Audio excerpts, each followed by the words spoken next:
ناظرین، سب سے پہلے میں آپ کو یہ بتاتا ہوا چلوں کہ ہمارے اندر ریاکاری نہیں رہنا چاہیے، تکبر نہیں رہنا چاہیے، بڑائی نہیں رہنا چاہیے اور فخر نہیں رہنا چاہیے۔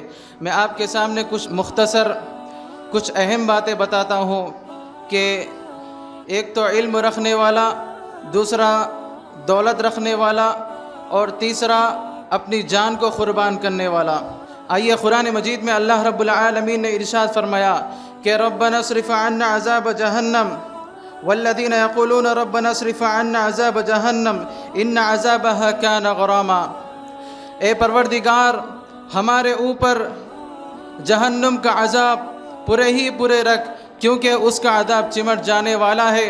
وساءت مستقرا و مقاما، لیکن ہمارے لحاظ سے وہ بدترین جگہ ہے۔ اللہ کے نبی صلی اللہ علیہ وسلم صحابہ اکرام کو جہنم سے پناہ طلب کرنے کے لیے اکثر و بیشتر یہ دعا سکھلاتے تھے کہ اللہم انی اعوذ بک من العذاب جہنم واعوذ بک من عذاب القبر واعوذ بک من فتنة المسیح الدجال واعوذ بک من فتنة المحیا والممات۔ اے اللہ، میں تیرے عذاب جہنم سے پناہ چاہتا ہوں۔ اے اللہ، میں تیرے قبر کے عذاب سے پناہ چاہتا ہوں۔ اے اللہ، میں تیرے قیامت کے دن کے مسیح الدجال کے فتنے سے پناہ چاہتا ہوں، اور میری زندگی اور میری حیات صرف اور صرف تیرے ہی ہاتھ میں ہے۔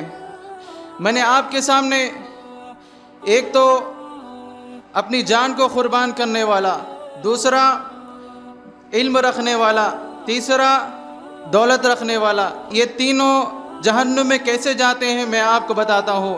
حضرت ابن مسعود رضی اللہ تعالیٰ عنہ فرماتے ہیں کہ اللہ کے نبی صلی اللہ علیہ وسلم نے ارشاد فرمایا، قیامت کے دن اللہ رب العالمین سب سے پہلے حضرت آدم علیہ السلام کو پکارا جائے گا، لہذا ان کی تمام اولاد ان کے سامنے حاضر کیے جائیں گی، اور اللہ رب العالمین ہم سے کہے گا کہ اے میرے پیارے بندو، یہ ہے تمہارے باپ، یہ ہے تمہارے آدم۔ تو حضرت آدم علیہ السلام اللہ سے کہیں گے، یا ربی، میں تیرے سامنے حاضر ہوں کہ میں اس لیے حاضر ہوں کہ صرف اور صرف تیری سعادت مندی کے لیے حاضر ہوں۔ تو اللہ رب العالمین حضرت آدم علیہ السلام سے کہے گا کہ اے آدم، تمہاری اولاد میں سے جہنم کے گروہ میں الگ تقسیم کر دو۔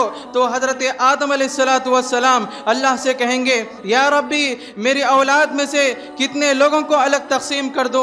تو اللہ رب العالمین کہتا ہے کہ تمہاری اولاد میں سے ہر 100 میں سے 99 افراد کو الگ تقسیم کر دو۔ تو صحابہ نے عرض کیا، اے اللہ کے نبی، ہر 100 میں سے 99 افراد کو الگ تقسیم کر دیا جائے تو باقی کون رہے گا؟ تو اللہ کے نبی صلی اللہ علیہ وسلم نے ارشاد فرمایا، اے صحابیوں، تم غم نہ کرو، تم فکر نہ کرو، میری امت پچھلی امتوں سے اتنی بہتر ہے کہ سیاہ رنگ اور سفید بال کے مان کے برابر ہے۔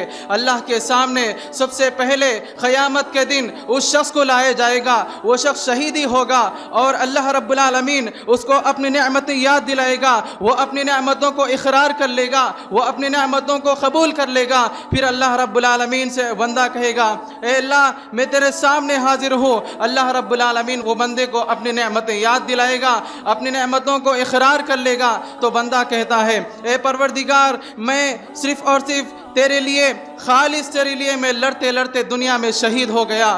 تو اللہ رب العالمین بندے سے کہتا ہے کہ اے میرے بندے، تو جھوٹ بولتا ہے، یہ تیری بات سراسر جھوٹ ہے، تو دنیا میں اس لیے لڑتا تھا کہ صرف تجھے لوگ جرأت مند کہا جائے۔ تو اللہ رب العالمین فرشتوں کو حکم دیتا ہے کہ اے فرشتوں، اس کو جہنم میں داخل کر دو۔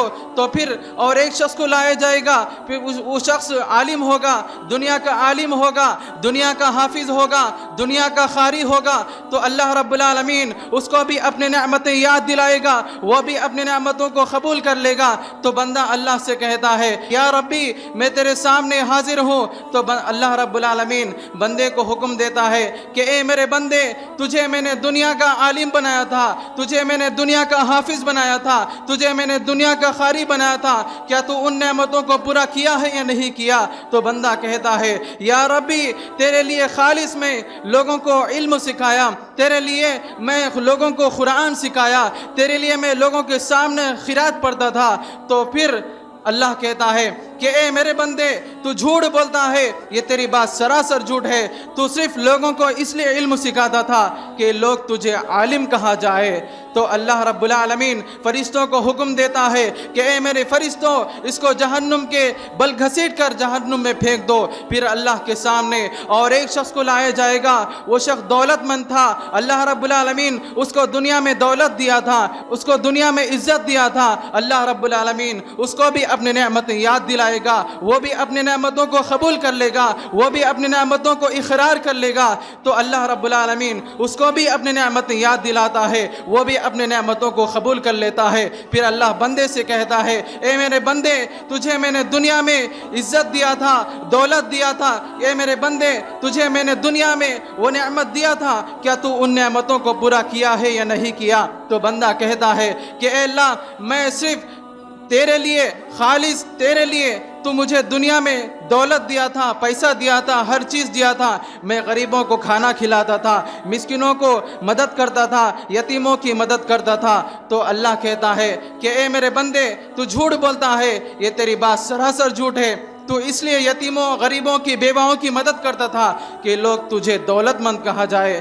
ان تینوں سے ثابت ہوا کہ دولت رکھنے سے بڑی بات نہیں، بلکہ لوگوں تک غریبوں کی مدد کرنا، یتیموں کی مدد کرنا، بیواؤں کی مدد کرنا، علم رکھنے سے بڑی بات نہیں، بلکہ علم لوگوں تک پہنچانا اور اپنی جان کو قربان کرنا بڑی بات نہیں، بلکہ اپنی جان کو اللہ کی راہ میں قربان کرنا بڑی بات ہے۔ میں اپنی تقریر کو یہی ختم کرتے ہوئے اللہ رب العالمین سے دعا کرتا ہوں کہ اللہ تعالی ہم سب کو سننے سے زیادہ اور عمل کی توفیق دے۔ السلام علیکم ورحمۃ اللہ وبرکاتہ۔